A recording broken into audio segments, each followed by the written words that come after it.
In today's video, I'm going to teach you how to trigger make.com from Slack.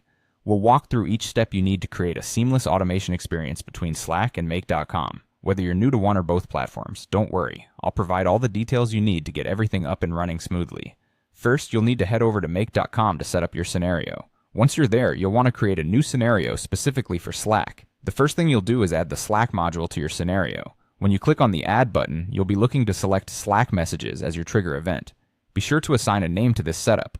Slack Trigger is a straightforward choice. This is also where you'll paste your API key, essential for connecting Slack with make.com. You should have an API key handy and ready to go, or if not, be sure to obtain one to proceed. Let's assume you're all set with your scenario. Now let's shift over to the Slack side of things. You'll be creating a new Slack app, which is crucial for communication between Slack and make.com. So you'll need to navigate to the Slack API apps page. When there, you're going to create a new app from scratch. This option will allow you to tailor the app to your specific needs. At this stage, you'll input your chosen app name and select the workspace you'll be working within. Once you've filled those details out, you'll click on Create App to get started. This app is the foundation of your integration, so choose an app name that's descriptive and relevant to its purpose. With your Slack app set up, the next step is creating a / command. You'll find this option in your Slack app settings. Open those settings and look for the / command section. Here, you'll initiate a new command by clicking Create New Command.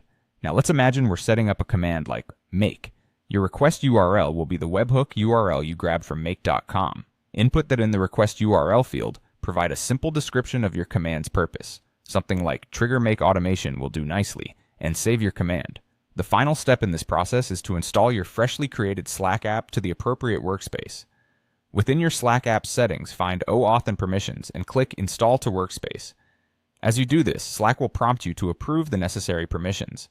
Take a moment to review these permissions, ensuring they're correct, as they allow your app to function properly. Once you've approved them, your Slack app is now fully functional and should be able to trigger actions in make.com from Slack itself. By following these steps, you've successfully linked Slack with make.com, streamlining workflows and saving you time. Remember that integrations like this can open up a world of possibilities for productivity, making them well worth the effort to set up properly. Enjoy the newfound automation.